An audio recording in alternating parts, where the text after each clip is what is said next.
Here together at Mission Creek, baby.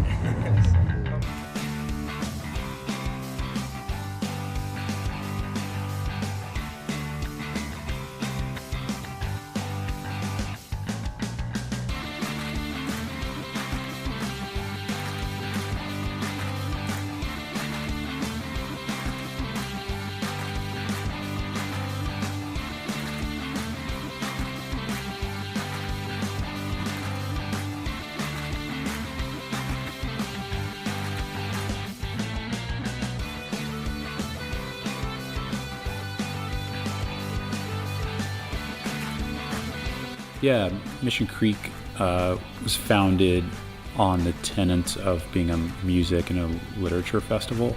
And so really just wanted to celebrate independent voices in the music world and all of the awesome writers and books coming out on the indie scene. And I think it's still that. And it's hopefully there to attract people who are involved in that, whether they're up and coming bands or, writers who are just cutting their teeth or have just been indie for their whole lives. As well as kind of like wider audiences, trying to open a door to like bring them in to like be like, hey, just like maybe you've never heard of this band before, but just check them out, see what happens. Maybe you love it, maybe you hate it, but it's just like part of that journey, and just trying to like turn people on to like just even checking something out that they might not have seen before.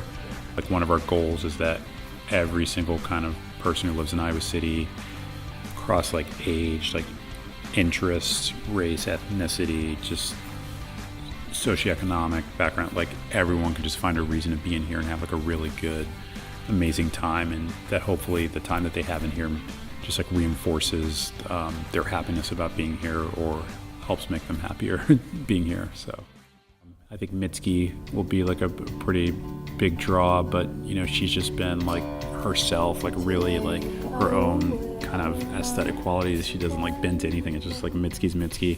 So I think she's like super representative of the vibe of the festival.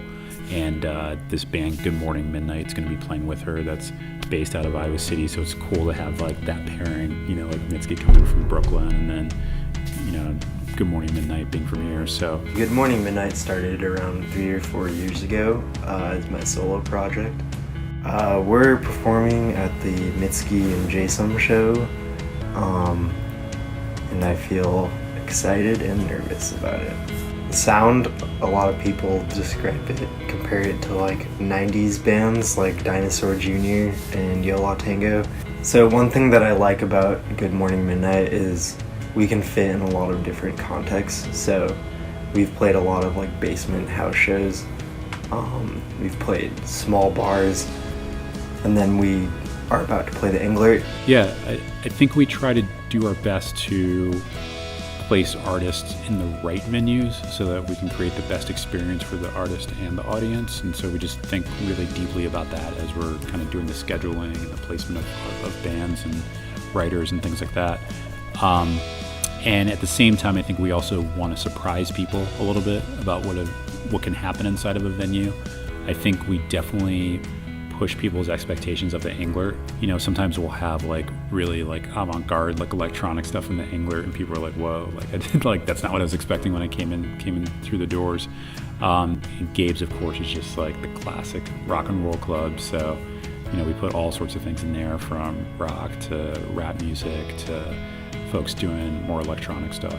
So I'm really proud of the people that put it on. They really built it up into this cool thing. Sure have. And so bringing this newer band in is really fun. And I mean, for me, obviously, this is a hometown festival. This is my home base. That's where I've been based for most of my career. So for me, it's more than anything a chance to play with my buddies in this band that I really enjoy playing with. We really want the focus to be tight so that even if, like maybe like you've got the busiest week of your year, and you're like, I can only make it to one show at one time at Mission Creek this year, we want each one of those events to be perfect so that, people can hopefully have a life-changing experience, if not many.